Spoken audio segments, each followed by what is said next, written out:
IFRS 8 निकाल लें।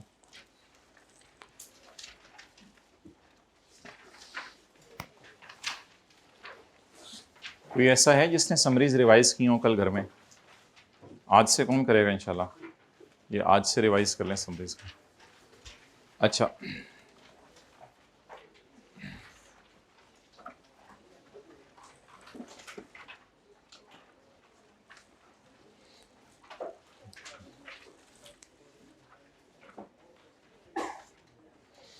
Okay.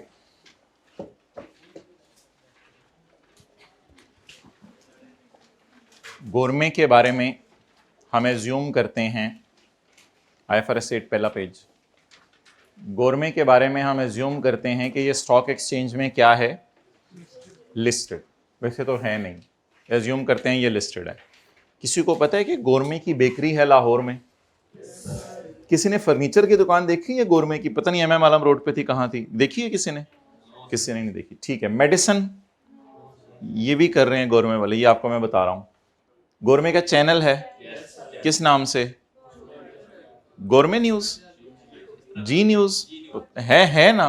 चलो थोड़ा थोड़ा तो लोगों को पता चलना शुरू हो गया, ठीक है। तो ये गोरमे वाले मल्टीपल बिजनेसेस कर रहे हैं। स्टैंडर्ड का नाम पढ़ें क्या? ऑपरेटिंग सेगमेंट्स, यानी एक ही बिजनेस के अंदर एक से ज्यादा सेगमेंट्स हैं, ठीक है। हमारे कॉलेज में जरा सेगमेंट्स बता दें थोड़े से। हाँ, ACC और CA, ACC और CA, ठीक है। शुक्र है मैट्रिक FS नहीं बोला तो हर जगह सेगमेंट्स बनाए जा सकते हैं, हर जगह सेगमेंट्स बनाए जा सकते हैं। अच्छा, ये सेगमेंट्स जरूरी नहीं कि आप प्रोडक्ट वाइज बनाएं, ये सेगमेंट्स आप एरिया वाइज भी बना सकते हैं। कि प्रोडक्ट हो सकते हैं मेरी एक ही हो, मेरी बेकरीज हो सिर्फ, लेकिन मैं सिंध एक सेगमेंट बना दूं, पंजाब एक सेगमेंट बना दूं, फॉरेन कंट्रीज का एक सेगमेंट बना दूं, वो फिर मेरी मर्जी है। तो सेगमेंट्स को कैसे डिवाइड किया जा सकता है? नॉर्मली प्रोडक्ट वाइज या एरिया वाइज। और किसी बड़ी कंपनी का नाम बताएं जिसकी मल्टीपल प्रोडक्ट्स आपके जहन में आ रही हों। नेस्ले, बोलें फिर कौन कौन सी प्रोडक्ट्स? डेयरी प्रोडक्ट्स, आगे जूस, ठीक है, चॉकलेट्स, कुछ भी होगा, नहीं पैम्पर पे नेस्ले के पैम्पर। अच्छा, इनमें से कोई ऐसा सेगमेंट भी हो सकता है जो आपने बना लिया हो, उसकी लैंड बिल्डिंग खरीद ली हो और फर्नीचर भी बनाना शुरू कर दिया हो, लेकिन अभी उसने रेवेन्यू कमाना शुरू ना किया हो, और आप 2026 में खड़े होकर बताएं कि 27 से इंशाल्लाह हम फर्नीचर बेचना भी शुरू कर देंगे। मीनवाइल कुर्सियां, पलंग, मंजियां, शंजियां, चारपाइयां बनाने पे आपका फोकस हो, अभी स्टॉक इकट्ठा करें ताकि एक ही दफा लॉन्च करेंगे। तो इस सेगमेंट के अंदर मसला बताएं क्या है फर्नीचर वाले में? कि इसकी लैंड बिल्डिंग खरीदी है, शायद फर्नीचर बनना भी शुरू हो गया, इसका रेवेन्यू कब कमाना शुरू करेंगे? फ्यूचर में। It will earn revenue, but हमारा स्टैंडर्ड कहता है ये भी ऑपरेटिंग सेगमेंट है, ये भी। चलें, मुझे बताएं कि 5th और 6th को हमने और रेवेन्यू कमा कौन कौन रहे हैं? 1, 3 और 4। ये पता नहीं लाइन तो वैसी लगाई होगी पिछली दफा समझाने के लिए, पुरानियां बॉल पॉइंट। अच्छा जी, तो इट विल बोलें earn revenue and these are earning revenue. Head office को मैंने अलग रखा है और रिसर्च एंड डेवलपमेंट डिपार्टमेंट को मैंने अलग रखा है, क्योंकि दे विल अर्न रेवेन्यू नहीं, they will never earn revenue. ये रेवेन्यू कमा ही नहीं सकते। क्यों नहीं कमा सकते? क्योंकि ये तो बस जैसे घर में कोई नहीं होता ऐसे सुस्त बंदा जिसको बंदे कहते हैं मज जाइए पई रहती है, और कहते उत्थे मोबाइल रह के 4-4 घंटे कहते उत्थे मोबाइल लेके, नहीं कुछ होते हैं घर में, हर एक घर में होते हैं, ठीक है। इन्हों पढ़न भी पाया सी, पढ़िया भी नहीं, काम भी शुरू करा के देता, बिजनेस भी शुरू कराया कोई, तो वो होते हैं बस खाते पीते हैं और बस, ठीक है। कोई नहीं हो, भोले भी कई दफा होते हैं, वो उन्हीं की वजह से अल्लाह वो दे रहे होते हैं। आप कई भोले होते हैं ना, नहीं समझ आ रही होती उनको, पढ़ रहे। अच्छा, आप बताएं मुझे इन 4 को हम क्या नाम देंगे? क्योंकि इनमें ये 3 कैरेक्टरिस्टिक्स पाई जा रही हैं और इन दोनों में ये 3 कैरेक्टरिस्टिक्स नहीं पाई जा रही। 3 कैरेक्टरिस्टिक्स सुने क्या है? हमारा स्टैंडर्ड कहता है कि ऑपरेटिंग सेगमेंट वो है जिसमें 3 कैरेक्टरिस्टिक्स पाई जाएं। नंबर 1, बेकरी से शुरू कर लें। बेकरी रेवेन्यू भी कमा रही है या कमाएगी भी तो कोई मसला नहीं, और एक्सपेंसेस भी करवा रही है। और बेकरी की अगर बात करें तो चीफ ऑपरेटिंग डिसीजन मेकर हमारा, may be chief executive officer, वो मौजूद है और वो डिसीजन मेकिंग के लिए हमेशा पूछता है बेकरी के बारे में अलग। कई दफा कोई ऐसा छोटा सा बिजनेस भी आप कर रहे हो सकते हैं ना, स्क्रैप सेल का, जिसके बारे में सीओडीएम पूछता ही ना हो, तो स्टैंडर्ड की नज़र में वो ऑपरेटिंग सेगमेंट नहीं है। अब सुनते जाए, बातें सारी लिखी हुई हैं अभी, तो वो छोटा मोटी कोई चीज़ है जिसके बारे में सीओडीएम पूछता ही नहीं कभी कि ये कारोबार भी कर रहे हो, टॉफ़ियाँ भी बेचो टॉफ़ियाँ, ठीक है। ओके, कुछ छोटे मोटे बिजनेस ऐसे होते हैं जिनके बारे में अगर सीओडीएम ना पूछे तो वो भी हमारी नज़र में ऑपरेटिंग सेगमेंट नहीं है। क्या चीज़? तीनों चीज़ें होना ज़रूरी है, तीनों एंड पाया। अच्छा, और तीसरी शर्त, इसका डाटा भी अवेलेबल हो। जाहिरी बात है, अकाउंटेंट का काम ही ये होता है कि इन तीनों का, चारों का डाटा अवेलेबल अलग अलग रखे कि बेकरी की सेल कितनी है, फर्नीचर की सेल कितनी है, न्यूज़ चैनल की सेल कितनी है, तो इन तीनों का डाटा अलग अलग रखे। जब ये सारा काम अलग अलग हो रहा होगा तो आप बताएं इनमें से कौन सी कैरेक्टरिस्टिक हेड ऑफिस और आर&डी में कभी भी नहीं पाई जाएगी?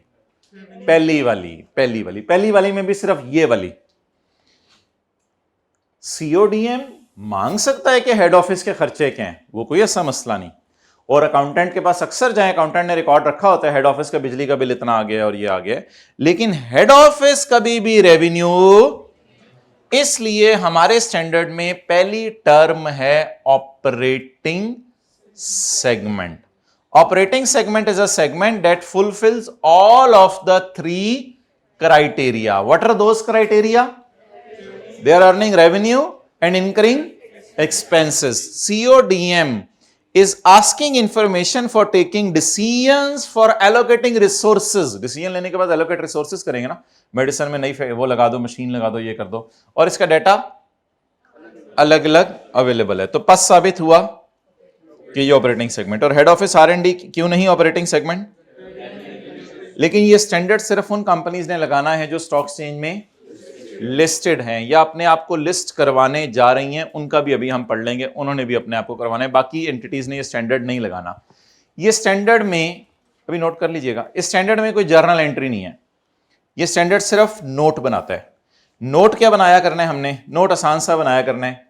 बेकरी लिखा करेंगे, इधर सबसे आसान स्टैंडर्ड है ये, इधर बेकरी लिखेंगे, फर्नीचर लिखेंगे, मेडिसिन लिखेंगे, और इधर इनकी सेल लिखेंगे, इनके प्रॉफिट्स लिखेंगे, इनके एसेट्स लिखेंगे, ताकि यूजर्स को पता चल जाए कि ये क्या क्या कमा रहे हैं, यूजर्स को पता चल जाए ये क्या क्या कमा रहे हैं।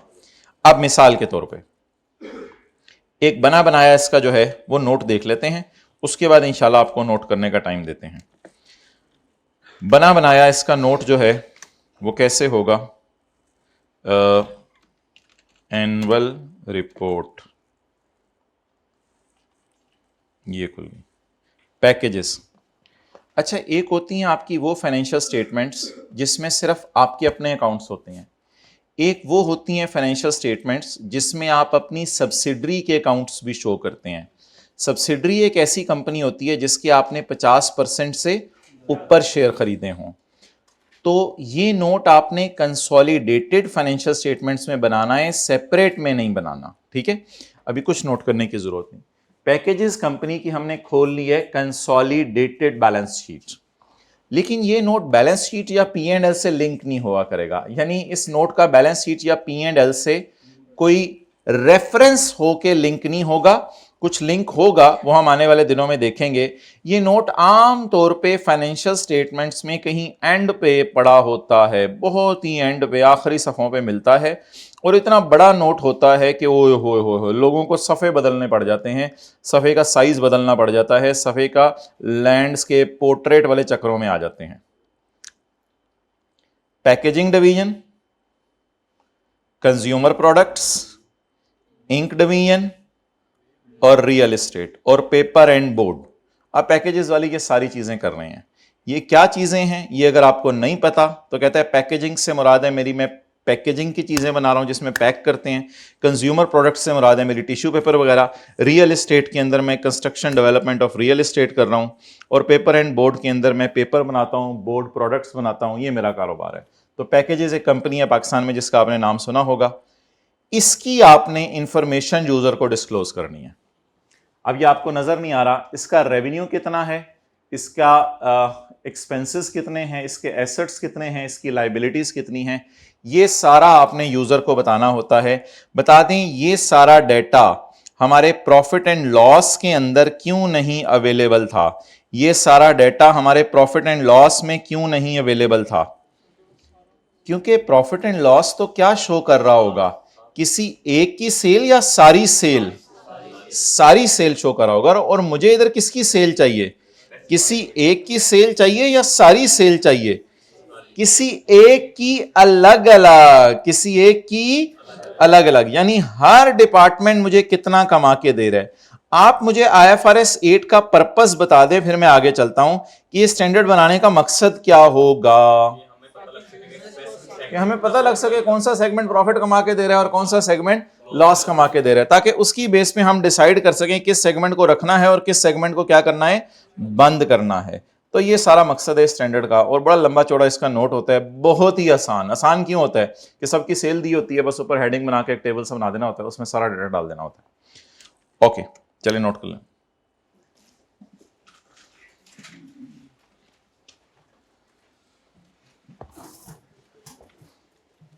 Don't take more than 1 minute, जल्दी करें।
ये तो अभी मैं ये लेफ्ट साइड से सारा पढ़ाने लगा हूँ।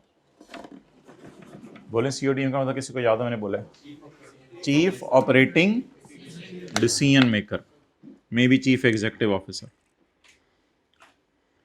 Y head office and research and development? अच्छा, रिसर्च एंड डेवलपमेंट डिपार्टमेंट खुद तो नहीं रेवेन्यू कमाता ना, वो तो फॉर्मूला बना के बेकरी वालों को दे देगा, रेवेन्यू तो बेकरी वाले कमाएंगे।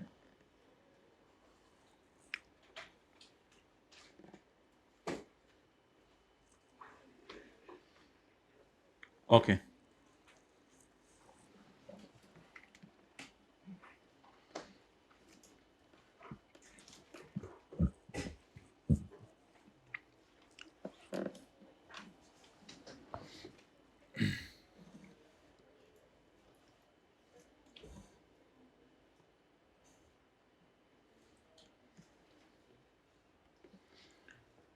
अच्छा, ये पुराने वाले नोट्स हैं आपके पास तो नए हैं, तो लिखा हुआ है मैंने ऊपर, खैर है। An entity shell disclose the, ये भी है वो भी।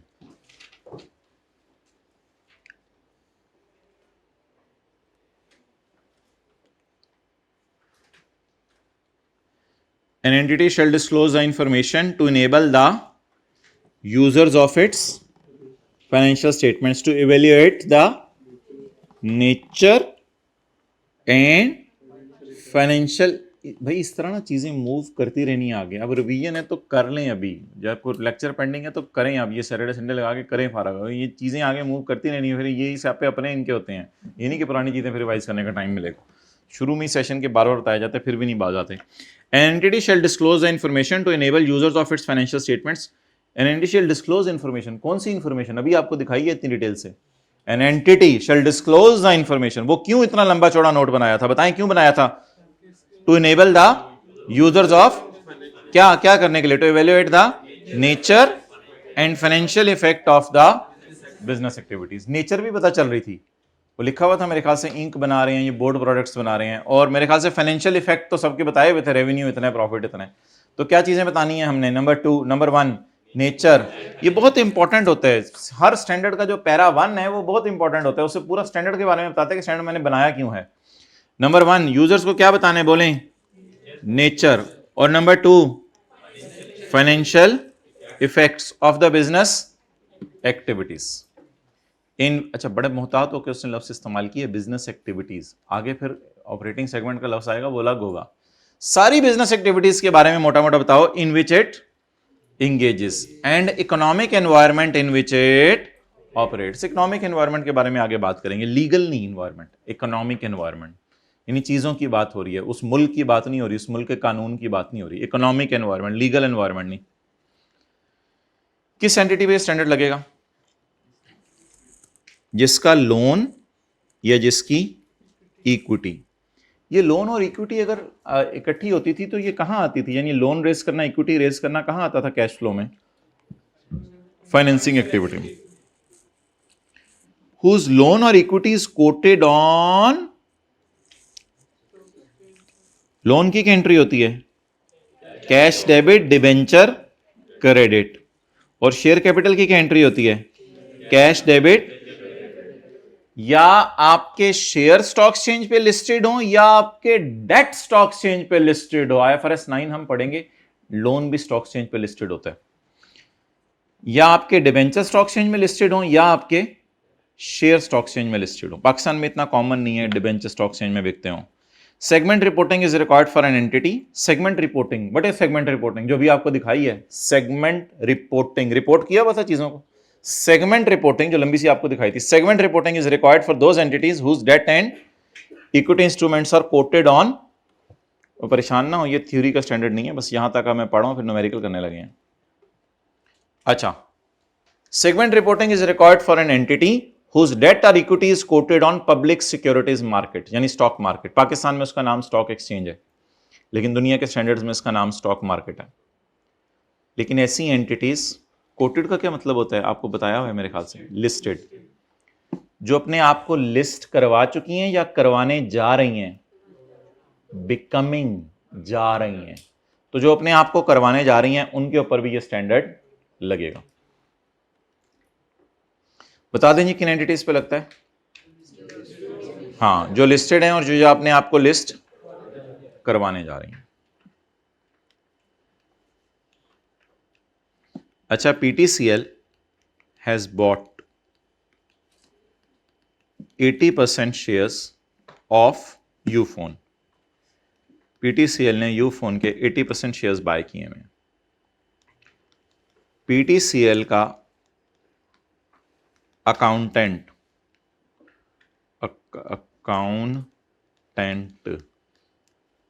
will prepare, number 1, PTCL's separate financial statements, और PTCL प्लस यूफोन, इनका क्या नाम होगा? Consolidated financial statements. अब पीटीसीएल आईएफआरएस 8 को कहां लगाए? क्योंकि दो सेट ऑफ फाइनेंशियल स्टेटमेंट्स हैं। हमारे पाकिस्तान के कंपनी लॉ के मुताबिक हमने अपनी सेपरेट फाइनेंशियल स्टेटमेंट्स भी यूजर को देनी होती हैं, जिसमें सिर्फ पीटीसीएल के लैंड बिल्डिंग नजर आ रही होती है और पीटीसीएल का रेवेन्यू नजर आ रहा होता है, और एक कंसोलिडेटेड देनी होती है जिसमें पीटीसीएल और यूफोन दोनों का नजर आ रहा होता है। तो ये बिल्कुल सिंपल सी बात है, यानी कोई पूछे जी आपके पास क्या, जी मेरे पास ये चीजें हैं, आपके और आपकी बीवी के पास क्या, जी उन दोनों के पास मिला के ये चीजें। तो फिर आईएफआरएस 8 किसके ऊपर अप्लाई होगा? आईएफआरएस 8 अप्लाई इधर अप्लाई नहीं होगा बल्कि इधर अप्लाई होगा। कौन सी फाइनेंशियल स्टेटमेंट्स पे? तो क्योंकि लंबे छोटे डिस्क्लोजर होते हैं, दोनों में बनाने लगे तो आप तो तंग आ जाएंगे आप तो मेरे ख्याल से फिर आप ऐसा करें कि पीटीसीएल और यूफन को इकट्ठे करके जो अकाउंट्स बनाए हैं उन्हीं में आप ये बना दें, बजाय कि आप इंडिविजुअल फाइनेंशियल स्टेटमेंट्स में बनाएं। तो ये स्टैंडर्ड किन फाइनेंशियल स्टेटमेंट्स पे लगता है? कंसोलिडेटेड।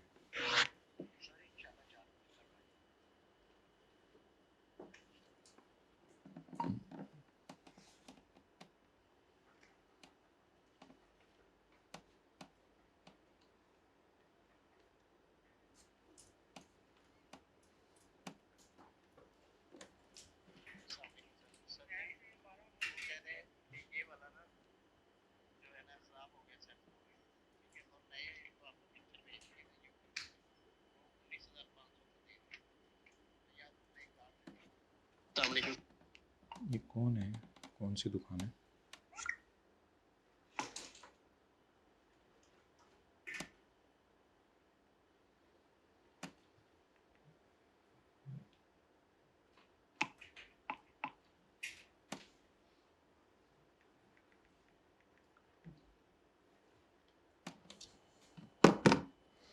अब इंग्लिश का फिक्रा पढ़ें अगर किसी को समझ आ रहा है तो, जो किताब में लिखा हुआ है। एक दफा ही नहीं 3-4 लाइनों से आएगा, अपने 1-2 एमसीक्यू डाल के दे दिए, चलो जी पूरा स्टैंडर्ड तुम लोगों ने किया। ये पहले 4 लाइनें सही तरह की थी या नहीं? जी बोलें।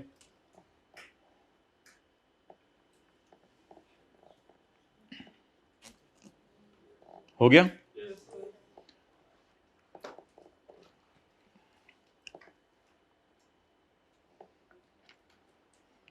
क्या लिखा हुआ है भाई? इफ अ फाइनेंशियल रिपोर्ट, ये जो बड़ी सी आपको दिखाई थी अभी, इसको पूरी को फाइनेंशियल रिपोर्ट कहते हैं। ये फाइनेंशियल रिपोर्ट कहां से मिलती है? आप लोगों को मिल सकती है कहीं से? आप लोगों ने तो शेयर नहीं खरीदे हुए पैकेजेस के, मिल जाती है। कहां से मिल जाती है?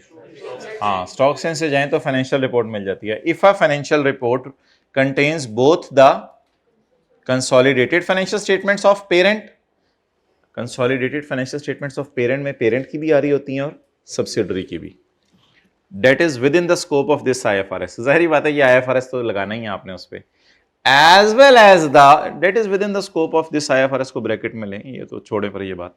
If a financial report contains both consolidated financial statement as well as parent separate financial statements, तो ये स्टैंडर्ड किस पे लगेगा?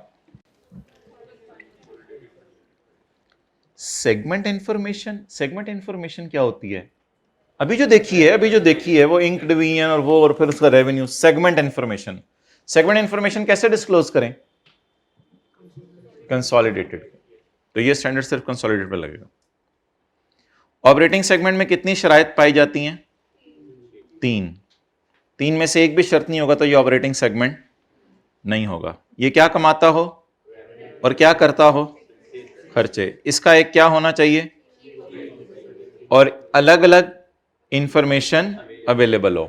अगर ये सब कुछ है तो ऑर्गेनाइजेशन का वो सेगमेंट इस काबिल है कि उस सेगमेंट का नाम क्या रखा जाए? Operating segment. It is a component of an entity. पूरी एंटिटी का गोल एंटिटी है, इसमें बेकरी भी है, हेड ऑफिस भी है, ये भी है, ये भी है। पूरी एंटिटी का वो कंपोनेंट, हिस्से कर दिए ना एंटिटी के इसने, पूरी एंटिटी का वो कंपोनेंट जिसमें कितनी बातें पाई जाएं? 3, is called as operating segment. क्या? It engages in business manufacturing activities नहीं, ट्रेडिंग एक्टिविटीज नहीं, सर्विस एक्टिविटीज नहीं, जो मर्जी। It engages in business activities. बड़े सोच के अल्फाज इस्तेमाल किए जाते हैं जिंदगी में। स्टैंडर्ड बनाने वाला बड़ा, उसने पहले कंपोनेंट का लफ्ज यूज किया है, उसने पहले ऑपरेटिंग सेगमेंट का लफ्ज यूज नहीं किया, क्योंकि डेफिनेशन ऑपरेटिंग सेगमेंट की थी। बड़ा सोच सोच के अंग्रेजी स्टैंडर्ड वाला लिखता है। इट इज द कंपोनेंट, हम हमारे लिए लिखवाए जाए हमने तो, this is a component of an entity that meets all of the following criteria. Number 1, it engages in business activities from which it may earn revenue and may incur expenses, including आपस का revenue. आपस का revenue की मिसाल दें। ओ भाई, bakery वालों को फर्नीचर की जरूरत पड़ी तो उसने कहा बाहर से क्यों फर्नीचर लेना है, इधर फर्नीचर वालों का तुम लोग बेच दो, बिल बनाते हैं और बिल बना के प्रॉपर पैसे देते हैं, भाई खरीदो, इधर से खरीद लो। इंक्लूडिंग आपस की sale from transactions with components of the same entity. तो आपस की सेल भी होती है, लेकिन हम आने वाले दिनों में पढ़ेंगे आपस की सेल जो है वो नोट में शो होती है, लेकिन मेन P&L में कभी भी आपस की सेल नहीं जाती। मेन P&L में सिर्फ वो सेल जाती है जो हमारे गवर्नमेंट ने किसको की है, आउटसाइड वर्ल्ड को। लेकिन इस स्टैंडर्ड में आपस की सेल भी आपने शो करनी है। लेकिन एक बात लिख लें, जो कंपोनेंट सिर्फ आपस की सेल कर रहा होगा वो भी ऑपरेटिंग सेगमेंट हो सकता है। जो कंपोनेंट एक कंपोनेंट कहते हैं मैं सिर्फ आपस की सेल कर रहा हूं, वो भी ऑपरेटिंग सेगमेंट हो सकता है। जरूरी नहीं है कि बाहर की और अंदर की दोनों की सेल करें। जो सिर्फ आपस की सेल कर रहा है वो भी ऑपरेटिंग सेगमेंट हो सकता है। ये बड़ी इंपॉर्टेंट बात है।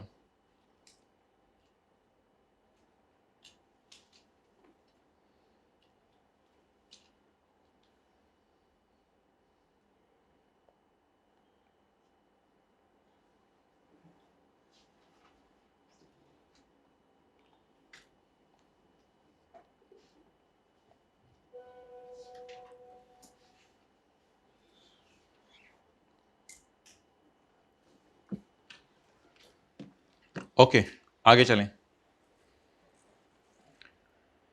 It's operating results are regularly reviewed by entity's chief operating decision maker. हर एंटिटी में सीईओ नहीं होता। कई दफा डायरेक्टर ने सीईओ को फारा करके खुद आके सीईओ कहते हैं चल तुझे वैसे ही रखा हुआ है, बस कंपनी लॉ की रिक्वायरमेंट है सीईओ रखना, पता नहीं हो सकता है लॉ की पाकिस्तान की रिक्वायरमेंट हो, तो सीईओ लोगों ने ऐसे ही रखे होते हैं और ऊपर डिसीजन किसी और के चल रहे होते हैं। तो बस जो भी ऑर्गेनाइजेशन में कौन है, बड़े एहतियात से स्टैंडर्ड ने अल्फाज इस्तेमाल किए हैं। कहते हैं चीफ ऑपरेटिंग डिसीजन मेकर, उसने एक लफ्ज निकाला, उसने कहा पूरी ऑर्गेनाइजेशन में देख लो चलती किसकी है, chief operating to make decisions. वो डिसीजंस क्या लेते हैं, about resources to be allocated to and assess its performance. ये बार बार पढ़ने याद नहीं करनी ये चीजें, कोई रट्टे मारे हो वहां बैठ के। And discrete financial information is available. Bracket में बताएं क्या मतलब है इसका।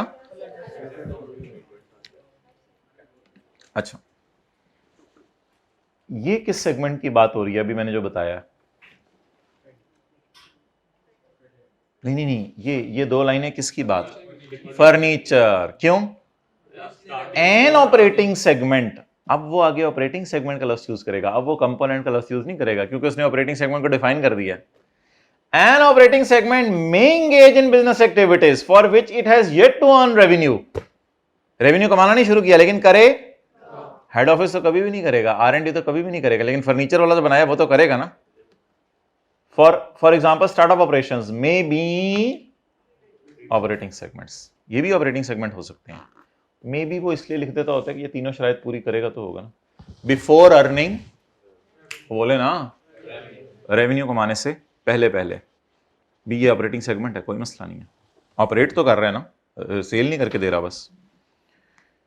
Not every part of entity is necessarily an operating segment. कितने मोहतात अल्फाज इस्तेमाल कर रहे हैं। Not every part of entity, entity है गोल, उसके पार्ट्स हैं, जैसे पिज्जे के पीस होते हैं, उसके पार्ट्स हैं। Not every part, head office नहीं है ना असल में, R&D नहीं है। Not every part of entity is an operating segment, और a part of an operating segment bracket में ले लें, छोड़े। Not every part is necessarily an operating segment. Why, for example वो बोले ना हेडक्वार्टर और सम फंक्शनल डिपार्टमेंट्स में नेवर अर्न रेवेन्यू, वो हो सकता है नेवर अर्न रेवेन्यू, कभी भी रेवेन्यू ना कमाएं, और may earn revenue that are only हादसाती तौर पर। हादसाती तौर पर तो रेवेन्यू लोग कमा लेते हैं, उसको अदर इनकम कहते हैं। हेड ऑफिस ने जनरेटर बेच दिया तो प्रॉफिट आ गया, वो तो रेवेन्यू तो नहीं उसे हम कहते, लेकिन पता नहीं इसने क्यों तो रेवेन्यू का लफ्ज इस्तेमाल कर लिया। And may earn revenue that are हादसाती to the activities of entity and it would not be ये कभी भी ऑपरेटिंग सेगमेंट नहीं होंगे। तो मतलब लिखे ना इस बात को, इंसिडेंटल एक्टिविटीज क्या मतलब है? हेड ऑफिस ने जनरेटर बेच दिया, हेड ऑफिस ने जनरेटर बेच दिया तो प्रॉफिट तो आएगा, लेकिन ये रेवेन्यू तो नहीं है।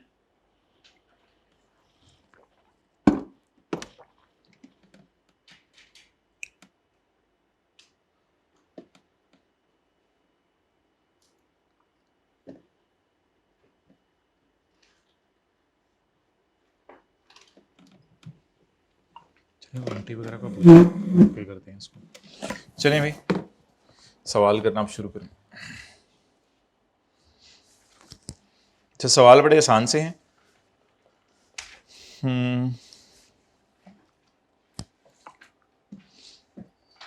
प्रैक्टिस क्वेश्चंस हैं, सब कॉन्सेप्ट बिल्डिंग तो पता नहीं है, नहीं है। प्रैक्टिस क्वेश्चंस जो हमारे दिए हुए हैं, कहाँ पे हैं? 5-6 सवाल हैं।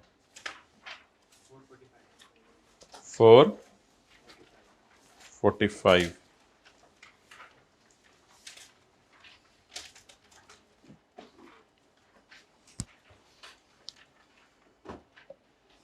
पढ़ें जी, पेज 445 पे क्वेश्चन 2।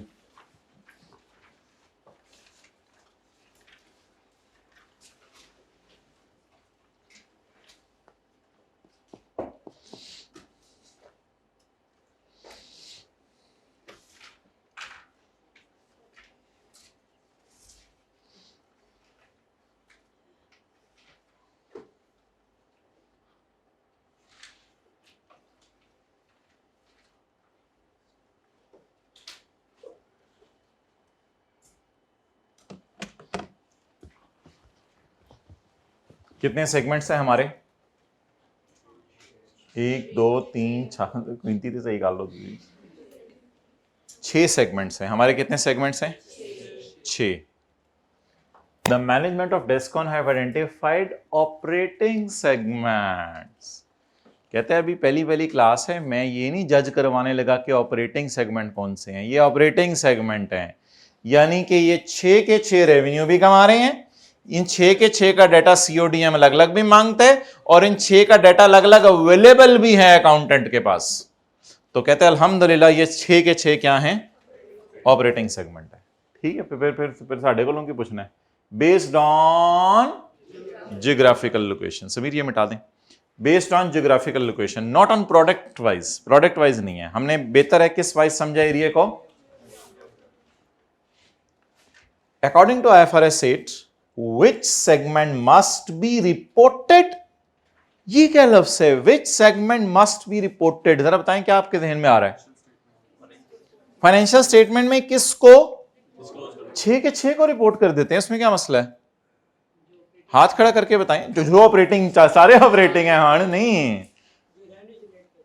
नहीं, सारे रेवेन्यू जनरेट कर रहे हैं। कोई कॉन्सेप्ट बोले, अकाउंटिंग कॉन्सेप्ट। कहते हैं बताओ इनमें से रिपोर्ट किसको करें? 6 के 6 ऑपरेटिंग सेगमेंट है, रिपोर्ट किसको करें?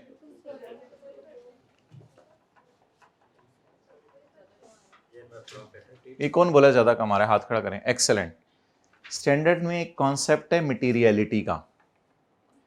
इमटेरियल सेगमेंट्स को हम डिस्क्लोज नहीं किया करेंगे। जो ज्यादा कमा रहे, लफ्ज आपने बिल्कुल ठीक बोला है, लेकिन स्टैंडर्ड का लफ्ज है जो ज्यादा कमा रहे, जिसके ज्यादा एसेट्स हैं और जिसका ज्यादा प्रॉफिट है। स्टैंडर्ड कहते हैं 3 चीजों में से कोई एक चीज भी ये ज्यादा कर रहा है, तो मेरी नजर में ये operating segment reportable operating segment होगा। ऑपरेटिंग सेगमेंट और रिपोर्टेबल ऑपरेटिंग सेगमेंट में मतलब डिफरेंस बताएं। स्टूडेंट्स एंड प्रेजेंटेबल स्टूडेंट समझ गए हैं? स्टूडेंट्स और प्रेजेंट। आई कैप आया, आई कैप ने कहा कुछ जरा 4-5 बच्चे जरा भेजो प्रिंसिपल रूम में, कुछ सवाल पूछने हैं। तो 4-5 फिर आपको पता ही है, फिर वो क्विज में देखेंगे हम। अच्छा किन के नंबर आए थे। तो अब इसी तरह सारे ऑपरेटिंग सेगमेंट्स अगर रिपोर्ट करने बैठ गए हम, तो वो सफा पहले ही नहीं संभाला जा रहा था उनसे, पैकेजेस वालों से। वो सफा उन्होंने ऐसे लिटा दिया था, सीधा तो साबुन नहीं आया, लिटा दिया सफा। तो अगर सारे ही रिपोर्ट कर दें तो फिर वो कहां से संभाले जाने हैं। इसलिए बेहतर है कि आप यहां पे कौन सा टेस्ट लगाएं, मटीरियलिटी का। ये वाहिद ऐसा स्टैंडर्ड है जिसने मटीरियलिटी को परसेंटेज में डिफाइन कर दिया। कहता है 10% सेल, 10% एसेट्स और 10% प्रॉफिट्स। कुछ लिखने की जरूरत नहीं, कुछ लिखने की जरूरत नहीं। ये सारी की सारी चीजें अगर इनमें से कोई एक चीज भी आपकी क्रॉस कर जाए लिमिट, तो अल्लाह का शुक्र है, ये बड़ी चीज है, इसको आप क्या कर दें, रिपोर्ट। क्योंकि देखिए छोटे मोटे हमारे सेगमेंट्स भी होते हैं बिजनेस के अंदर, कोई पता नहीं कि सारे ही बड़े हों। ये भी बेचारा इंडिया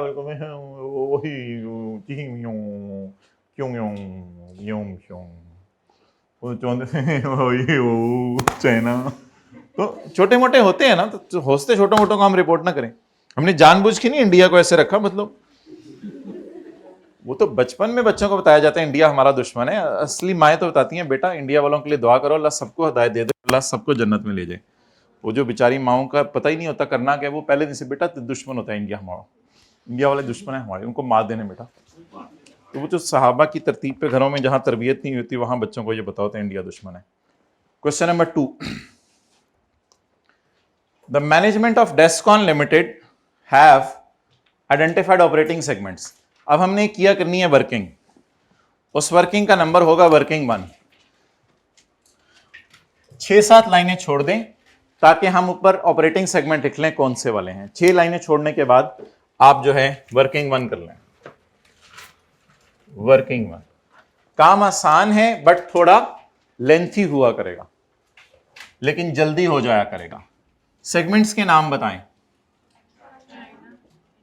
चाइना, इंडिया, गिरावी इंसानों का समंदर है मेहनत करने के लिए। चाइना, चीन, मून, पिंग पुंग को मुसलमान करें जाके। और चाइना, इंडिया नहीं, हमने तो सेटल होने जाके ऑस्ट्रेलिया में, उसको तो रेजिडेंशियल लेंगे सर। हाँ मुझे तो जी जैसे लोगों के पास बैठेंगे वैसी बातें करेंगे। अच्छा आगे बोलें। कनाडा, स्पेन और तुर्की। ठीक है, पता नहीं कैसे लोग कनाडा ठीक है, पता, तुर्की बस करें आप लोग। हम टर्की, टोटल अब जगह देख के कर लें क्योंकि आपको टोटल बाहर निकल जाना है। चलें जी, अब फॉर्मेट देखें। इधर सवाल से नहीं, उधर से नहीं उठाया करना, फॉर्मेट हमारा अपना होगा। सबसे पहले हम डाला करेंगे यहां पे बोलें एक्सटर्नल सेल, उसके बाद क्या डाला करेंगे, इंटरनल सेल बोलें, उसके बाद क्या डाला करेंगे, टोटल सेल, उसके बाद क्या डाला करेंगे, प्रॉफिट या लॉस, उसके बाद क्या डाला करेंगे। बस वर्किंग 1 का आखिरी क्लास तक यही फॉर्मेट रहेगा। तो वर्किंग 1 में हम ये चीजें डाला करेंगे और उसके बाद हम इस डेटे को पुट कर दिया करेंगे सवाल में।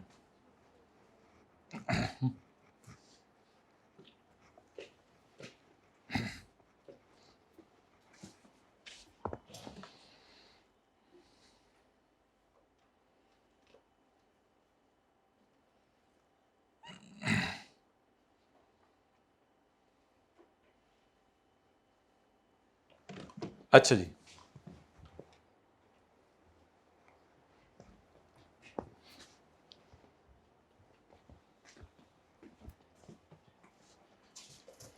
शुरू करवाएं जी लिखवाना।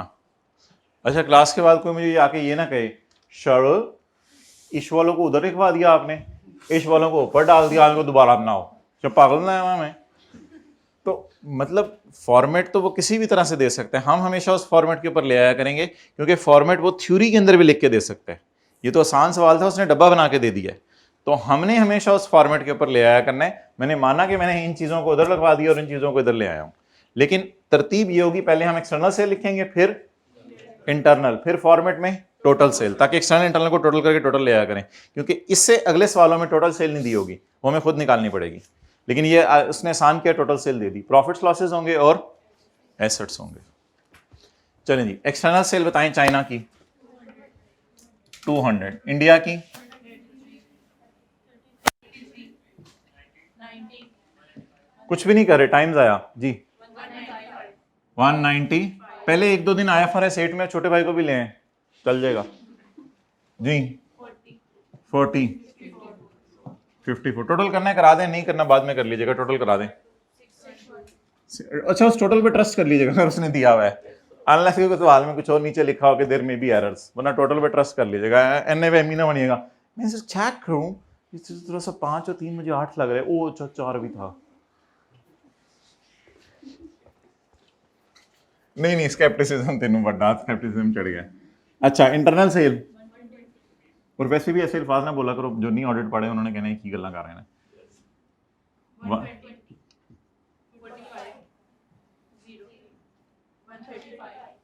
130। अच्छा देर मे बी के चाइना वाले ईरान वालों को और कनाडा वालों को सेल कर रहे हो, ये वजह होगी ना 120 की। जिस मर्जी को सेल, अगले के लिए तो परचेज है, लेकिन चाइना के लिए ये क्या है, सेल। हो सकता है इंडिया वालों ने चाइना वालों को सेल की हो, इंटरनल सेल। यूजर्स को हम 612 ही दिखाएंगे, यूजर्स को 612 दिखाएंगे एक्सटर्नल सेल। P&L के मुंह पे, P&L के मुंह पे 612 की सेल जाएगी। लेकिन इधर जो नोट बनेगा कल, नोट कल बनाना है, आज हमने सिर्फ बड़े सेगमेंट आइडेंटिफाई करने हैं जी।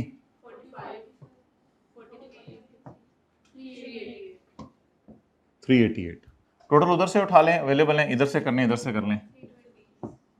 320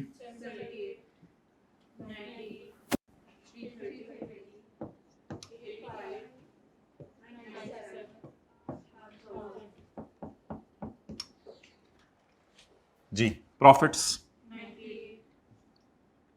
लॉस 26 47 120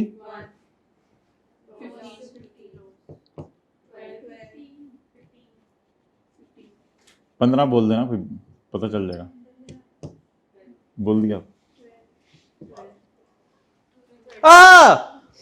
खुदा के लिए इसका टोटल नहीं करना। ओ भाई स्टैंडर्ड ने इसका टोटल मना कर दिया। स्टैंडर्ड कहते हैं दीवाने, प्रॉफिट लॉसेस का तुमने टोटल कर दिया तो हो सकता है नेट होके जवाब 0 आ जाए, तो तुम 0 का 10, मैं मिसाल दे रहा हूं, 0 आ सकता है ना, तो अगर 0 आ जाए, 0 का 10, एक अभी मैंने अगली लिमिट लगानी है 10%, तो 0 का 10% 10 होगा, तो तुमसे सवाल ही नहीं आगे चलना। तो अभी थोड़ी देर में मैं आपको बताऊंगा, अगर सारे प्रॉफिट्स हों तो उनको जमा कर दिया करेंगे यहां पे, फिर कोई मसला नहीं, और अगर सारे ही तो भी उनको जमा कर दिया करेंगे। लेकिन अगर प्रॉफिट्स भी हों और तो उनको टोटल नहीं किया करेंगे। इसका कुछ और देखते हैं फिर, तो यहां फिर कुछ नहीं लिखना, आगे चलें। 30 340 995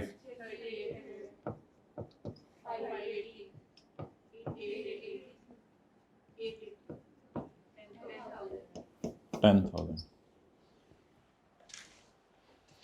इधर ही कर लें छोटी सी वर्किंग 1.1। प्रॉफिट्स का टोटल करवा दें और लॉसेस का अलग अलग करवा दें,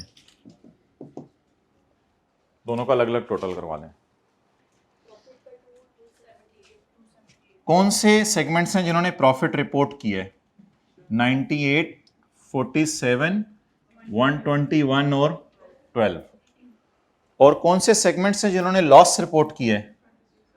26 और 15। अच्छा इसको नेगेटिव नहीं लिखना यहां पे, अब नीचे बस जमा ही तो करना है। 270 41। What is higher? 270। इनमें से हायर उठाया करना है।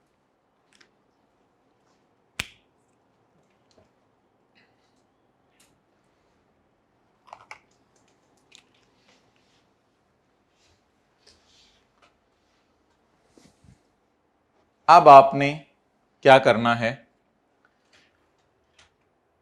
अब आपने जो 3 फिगर्स हैं उनका 10% लेना है, इसका, इसका और इसका। ये 1000 है, ये 278 है, ऐसे ही है ना?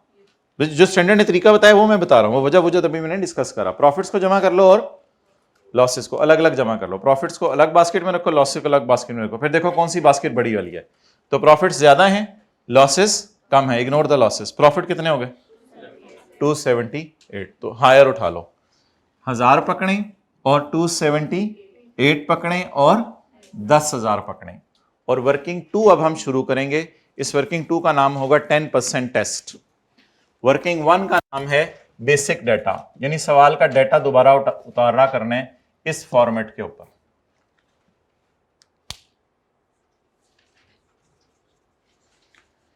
जी, कितनी फिगर्स का 10% लेने? टोटल सेल्स का, प्रॉफिट लॉसेस का और एसेट्स का। बस इन 3 फिगर्स का आप लोगों ने जो है 10% लिया करना। वर्किंग नंबर 2, जी नाम बोलें इसका 10% टेस्ट। इस वर्किंग का नाम है 10% टेस्ट। लगाएं जी 10% टेस्ट। 10% पहले आप लगा देना उसका ऑफ टोटल सेल, और थोड़ी सी जगह आगे छोड़ दीजिएगा। 10% ऑफ 1000 इज इक्वल टू 100। थोड़ी सी आगे जगह छोड़ दें, वो मैं बताता हूं किस लिए। नंबर 2, 10% किसका लेना है? प्रॉफिट्स या लॉसेस का, विच एवर इज हायर। तो मैं इधर 10% ले रहा हूं ऑफ प्रॉफिट्स का, तो 278 का 10% ऑफ 278, ये पॉइंट में लिख दिया करें 27.8। और किसका 10% लेना है? जिसके साथ स्टार डला हुआ है, सिर्फ इन 3 का 10% लिया करना। ये सारा स्टैंडर्ड में लिखा हुआ है, फिर कभी पढ़ेंगे। 10% ऑफ एसेट्स, जी बोलें। 10% ऑफ एसेट्स, एसेट्स कितने हैं? 10% ऑफ 10,000 इज इक्वल टू 1000।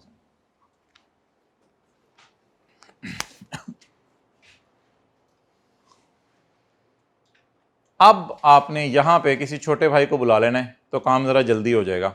अब आसान सा काम है। 100 की सेल मेरे लिए एक बड़ी सेल है। 100 की सेल मेरे लिए एक बड़ी सेल है, यानी ये मेरा मटीरियलिटी टेस्ट है। जो जो फिगर्स 100 से ज्यादा हैं, तू ज्यादा, तू ज्यादा, ये बहुत ज्यादा बिजनेस को सेल करके दे रहे हैं, चाइना और कनाडा।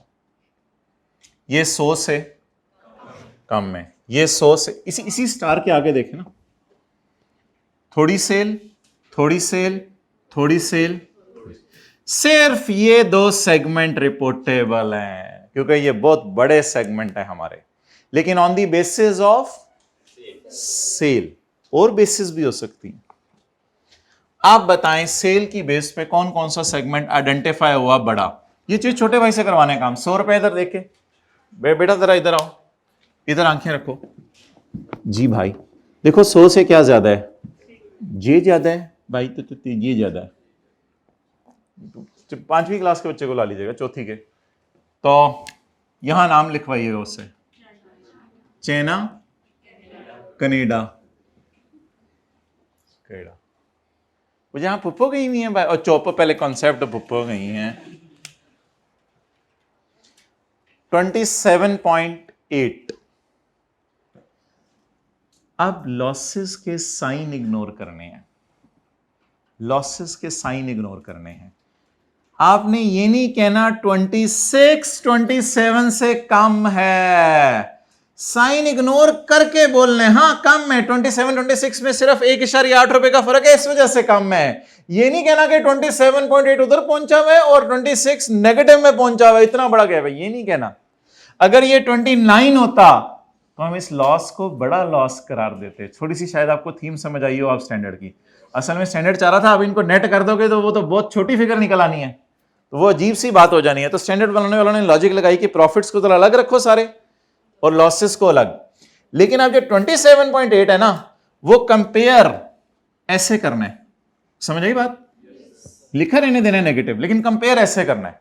27.8 को कंपेयर करें, ज्यादा है, नहीं कम तो नहीं बोलना ना, बस ज्यादा वाले उठा के लेके जाने, टाइम जाया नहीं करना। ये ज्यादा है, ये भी ज्यादा है, ये भी ज्यादा है। तो ईरान नया निकला है, बड़ा तुझे ऐसे मुंह निकाला है हमारा ईरान, बड़े बड़े तुझे। ये क्या था? नेगेटिव। लेकिन तीनों दोबारा लिखें, चाइना और कनाडा भी दोबारा लिखें, चाइना, ईरान, कनाडा। देख लेना 27.8 से क्या ज्यादा है, ये ज्यादा है 27.8 से, ये भी ज्यादा है और ये भी ज्यादा है। आखिरी पकड़ लें 1000, China, Canada, bus truck, China और कनाडा। चलें जी, सवाल खत्म हुआ हमारा। आंसर फॉलोइंग आर, बोलें फॉलोइंग आर, नहीं ऑपरेटिंग नहीं प्लीज, पूरी रात रोंदे रहे, सवेरे उठ के भी यही सुने। Following are reportable operating segment. Reportable operating segment को क्या कहते हैं? बड़ा सेगमेंट। फॉलोइंग, ये था जी पहला सवाल हमारा एग्जाम लेवल का। Following are reportable operating segment कौन कौन से? बस उधर से जो कॉमन नेम यूज हो रहे हैं उनको दोबारा ना उठाएं। कोई चाइना 3 दफा ना लिख दीजिएगा, चाइना चाइना, हाँ चाइना, बस एक दफा उठाना है। चाइना और कनाडा किस वजह से बड़े हैं? सेल की वजह से भी, प्रॉफिट्स की वजह से भी, एसेट्स की वजह से भी। और ईरान सिर्फ किस वजह से बड़ा है? बस उसको भी फिर उठाना, मतलब ईरान को उठाना नहीं। China, Canada, Iran.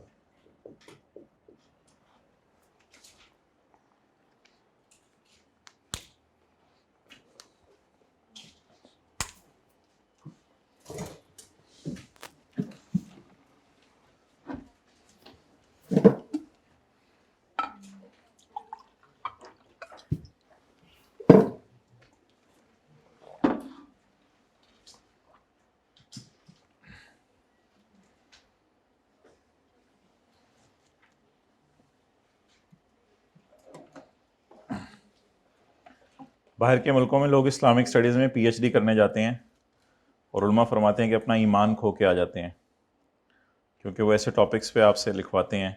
वो ज़ाहिर बात है गैर मुस्लिम है, मुसलमान बेचारे को पता नहीं चलता कि फ़लाँ सहाबी जिहाद के मैदान में ज़्यादा बेहतर थे या इल्म के मैदान में ज़्यादा बेहतर थे। तो जब फिर वो तकाबुल आप करना शुरू करते हैं तो नौज़ बिल्लाह ईमान चला जाता है लोगों का। तो हमारी नज़र में तो हर मैदान में ही सहाबा बेहतर थे। बहुत बड़े बड़े फितने, पता नहीं चलता लोगों को आजकल क्या क्या हो रहा है। चाइना, कनाडा और ईरान। एक छोटा सा काम और करना है, स्टैंडर्ड कहता है ये भी जरा टेस्ट लगा के देख लो।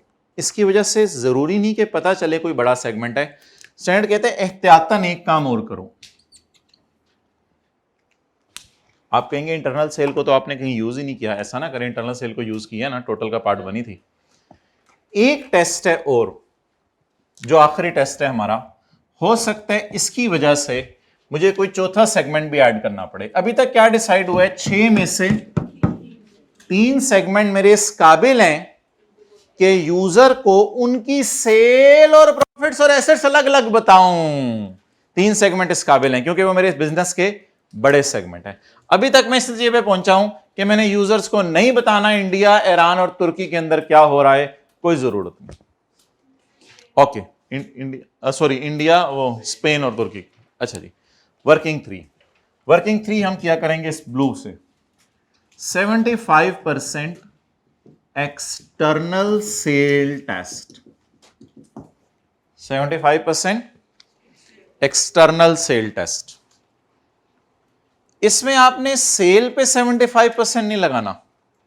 इसमें आपने ऐसा नहीं करना कि सेल को पकड़ के इसका 75% लगा रहे हो। इसमें आपने कैसे चलना है? इसमें आपने पहले इस वर्किंग 2 का जवाब बताएं। China, Canada, Iran. इनको आप लोगों ने नीचे उतार लेना है और इनकी यहां लिखनी है एक्सटर्नल सेल। और अब आंखें अपनी यहां सेट करनी है। यहां चाइना की एक्सटर्नल सेल, आसान आसान से काम है। ईरान की और उसकी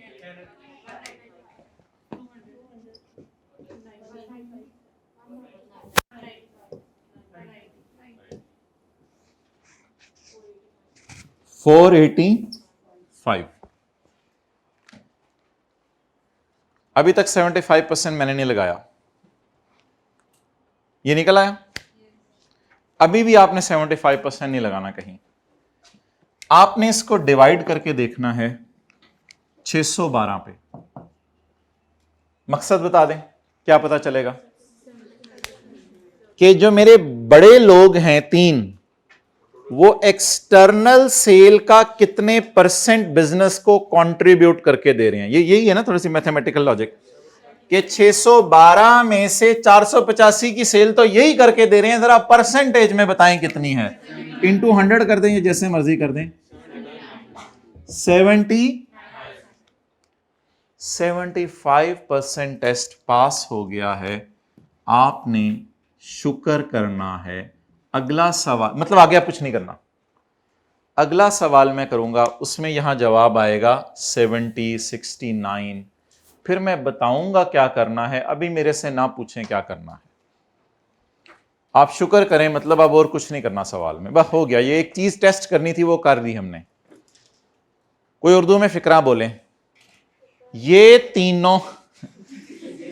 तीनों सेगमेंट अच्छा खासा का मतलब 75% है वैसे, मैं बोल, ये तीनों सेगमेंट अच्छा खासा एक्सटर्नल सेल का हिस्सा कंट्रीब्यूट कर रहे हैं, तो बेहतर है अब और कोई सेगमेंट और पकड़ने की जरूरत। लेकिन अगर ये तीनों सेगमेंट मिलके 60-62% सेल कर रहे होते तो बेहतर था फिर किसी बड़े एक्सटर्नल सेल वाले को ढूंढते, ताकि एक्सटर्नल सेल तो अच्छी खासी लोगों को पता चले ना। अभी मेरे ख्याल से हम नोट्स जब बनाएंगे कल की क्लास में, तो 612 का ब्रेकअप तो नहीं यूजर्स को नजर आ रहा होगा, लेकिन कम से कम 485 का ब्रेकअप तो नजर आ जाएगा ना यूजर्स को, और वो अच्छा खासा ब्रेकअप होगा। बस और क्या आप यूजर्स को दिखाएं, इतनी ज्यादा तफसील में तो नहीं जाना। तो बता दें बड़े सेगमेंट्स के अंदर अगली कैरेक्टरिस्टिक क्या होनी चाहिए, कि उन सब की मिलकर सेल कम से कम इसका 75% तो होना। ठीक है, 5 मिनट है, क्वेश्चन 3 कर दें फिर छुट्टी करते हैं, जल्दी से जरा।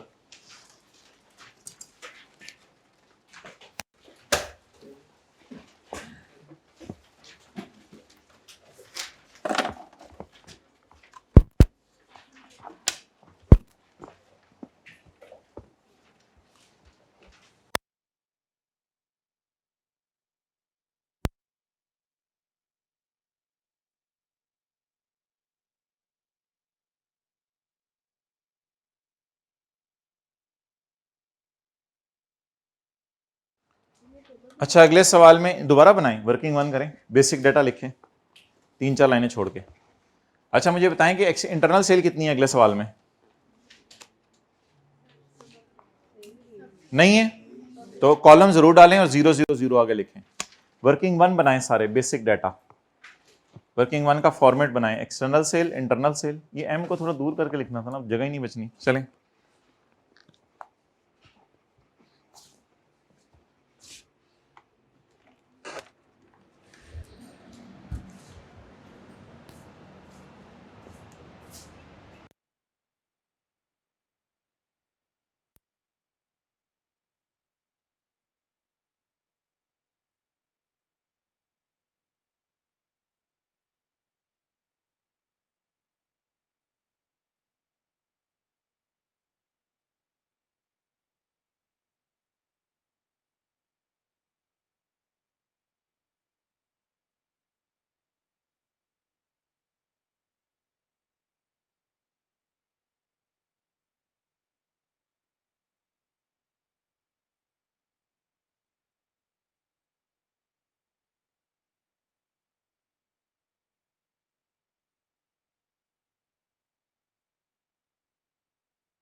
कितने निकले हैं भाई? वर्किंग 2 में कितने निकले हैं? कर रहे हैं वाला प्रोग्राम नहीं, कर के फारग हो जो, छेती करो, जाने कुछ नहीं, बादशाही मस्जिद जाना है जुमा पढ़ने के लिए, जल्दी करें। मोटरसाइकिल तैयार खड़ा है उनके लिए बाहर।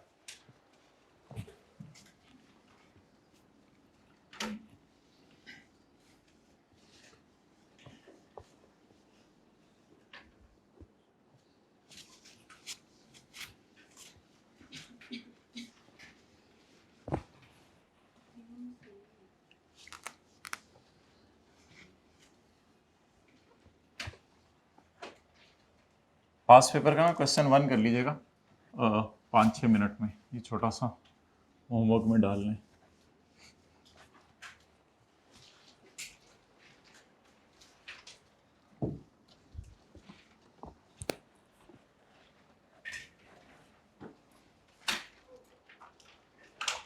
चलें जी,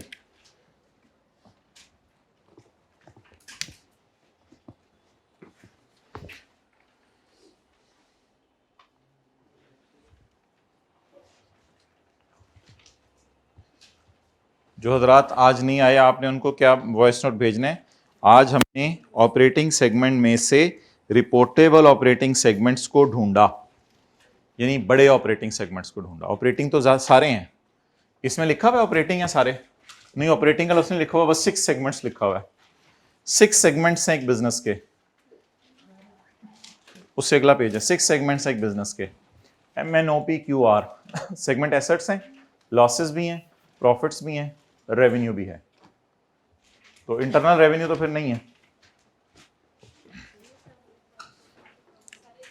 जी। जब 75% से कम है तो आप फिर देखते हैं ना क्या करना है, वही तो आप इस सवाल में सिखाना है जी। क्या सवाल है आपका? सारे क्या होंगे? हाँ, अगर रेवेन्यू के साथ कुछ नहीं लिखा हुआ तो फिर रेवेन्यू बिजनेसेस किसको कर रहे होते हैं? अगर सारे रेवेन्यू आपस में कर रहे हैं तो फिर कारोबार तो बंद कर दें फिर। तो कुछ ना कुछ रेवेन्यू के बारे में अगर कुछ ना लिखा हो तो ये सारा रेवेन्यू क्या होगा? एक्सटर्नल।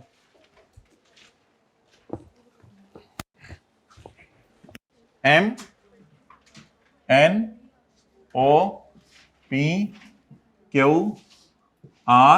और T भी है, टोटल कर लें फिर इसको जी।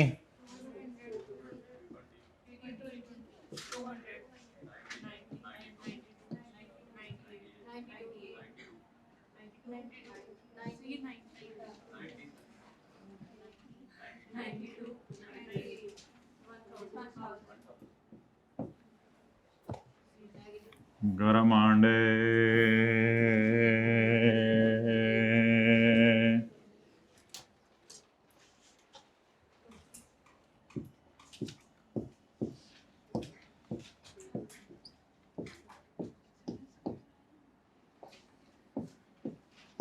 मुझे कर लेंगे टोटल, जरा को मसला ना हो फिर बाद में।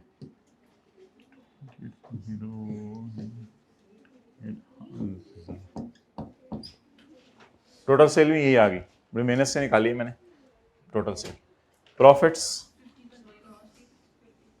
50 का लॉस, 140 का ये मंकी बेच रहे हैं, ये नूडल्स बेच रहे हैं, ये ऑक्टोपस बेच रहे हैं, पैरट बेच रहे हैं, कोई ना कोयल, रैबिट्स बेच रहा है। अच्छा 140 का भी लॉस है, तो कारोबार ही बंद कर।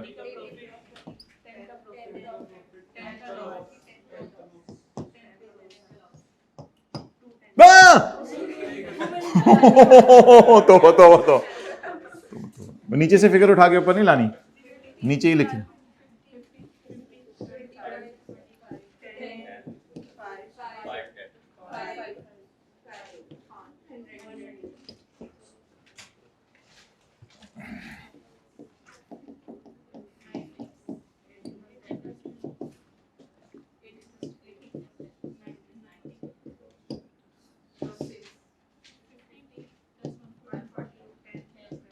लॉस वो जो सर चढ़ के बोले,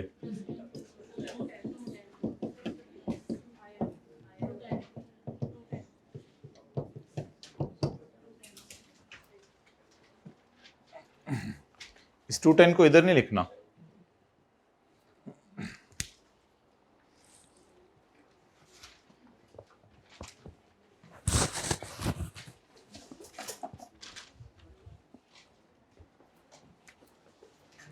जी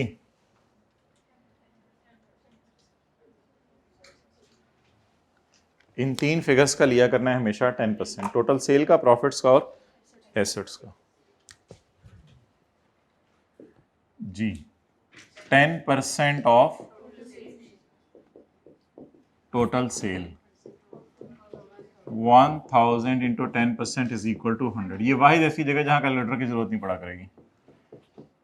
10% ऑफ प्रॉफिट या losses whichever is higher, खाली लॉसेस का लॉस भी लिख सकते हैं, कोई मसला नहीं, whichever is higher 210 into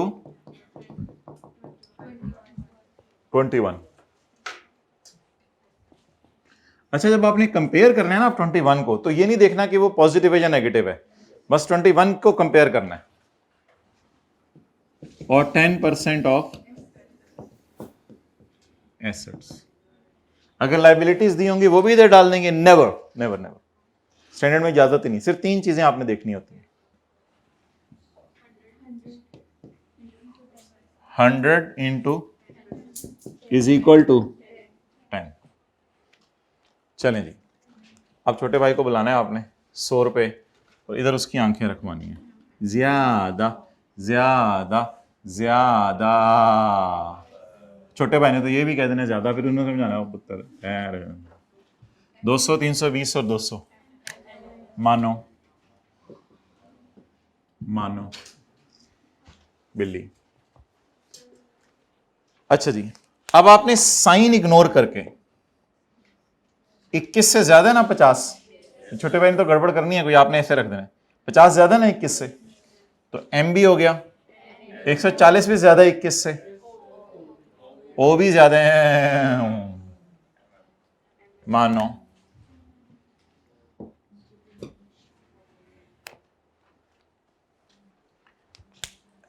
assets ज्यादा ज्यादा। अब ये जाके हम देखते हैं कि इक्वल्स वाला लेना है या नहीं। आप लोगों ने नहीं जाना, बैठे रहें। इक्वल वाला भी है या नहीं। अगर इक्वल वाला हुआ ना तो फिर हम टेस्ट मोर देन 10% टेस्ट नहीं है ये, फिर 10 और मोर देन 10। समझ आ गई ना? यानी देखना है 10% वाले को भी आपने बड़ा कहना है या नहीं कहना। वो हम किसी दिन पढ़ेंगे, अल्लाह करे हमें मिल जाए ये 10%। A segment is reportable if exceed the 10% test. नहीं, वो एक्सीड उधर शायद स्टैंडर्ड देख लेंगे, स्टैंडर्ड में क्या है। असल ये है भाई 10% और मोर, 10% और मोर। और रिपोर्टेड प्रॉफिट और लॉसेस में कहता है पहले प्रॉफिट्स को अलग जमा करो, लॉसेस को अलग जमा करो, वो फिर देखेंगे कभी ये क्या है। और यहाँ कुछ इस तरह भी लिखा हुआ है एब्सोल्यूट, एब्सोल्यूट अमाउंट्स होते हैं साइन को इग्नोर करके। चलें छोड़ें, ये तो हम ऐसे ही आगे तो बस छोड़ें। खैर है 10% वाले को क्या कर लें, उठा लें, 10% वाले को उठा लिया करें, तो ये बराबर है, इसको भी उठा लें। तो आगे तो 555 है। पहले यहां थोड़े से इजी मार्क्स ले जाएं, फिर वर्किंग 3 करते हैं। Following are reportable operating segment MNO।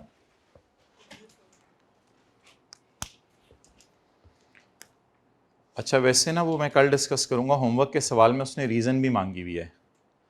Reason देके आइएगा। M इसलिए रिपोर्टेबल है कि उसकी सेल प्रॉफिट एसेट सारे ज्यादा हैं। N इसलिए रिपोर्टेबल है कि उसके सेल प्रॉफिट एसेट सारे ज्यादा हैं। थोड़ा सा इंग्लिश में रीजन भी मांगी हुई है। O किस लिए रिपोर्टेबल है, उसकी भी सेल प्रॉफिट एसेट सारे ज्यादा हैं। चलें जी, खत्म हुई बात। Working number 3, 75% external sale test. 75% नहीं लेना किसी चीज का। ये ऐसा टेस्ट है कि कैलकुलेटर पे 75% यूज ही नहीं होना कहीं। ये ऐसा टेस्ट है, कैलकुलेटर पे 75% कहीं नहीं यूज होना। MNO को पकड़ें, और इसको लगा दें स्टार।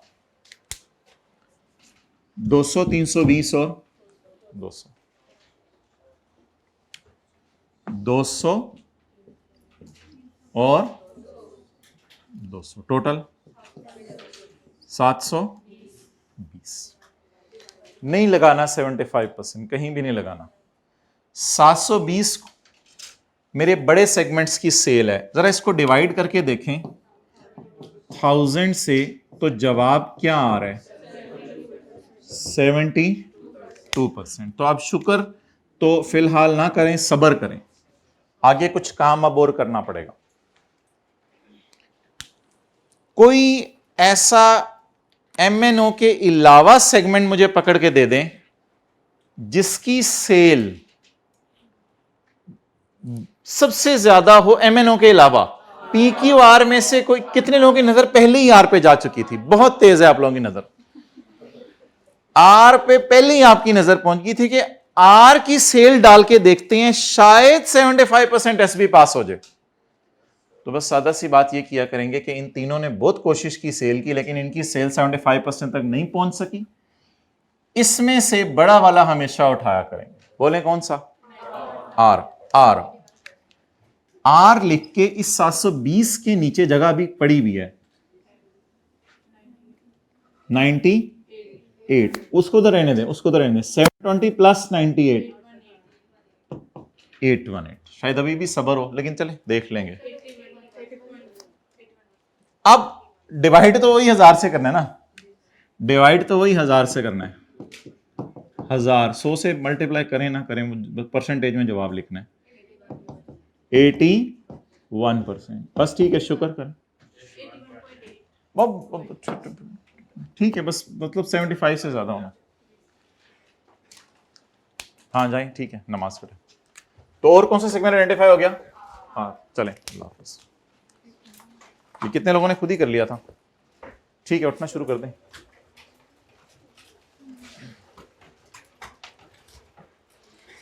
तो बताएं जी, कौन सा सेगमेंट, उठते जाए बेशक, कौन सा सेगमेंट पकड़ना है MNO के अलावा वाला, और उसमें भी वो कौन सा जिसकी सेल तीनों में से ज्यादा हो। और फॉर्मेट जरा यही है जो वर्किंग 3 में किया।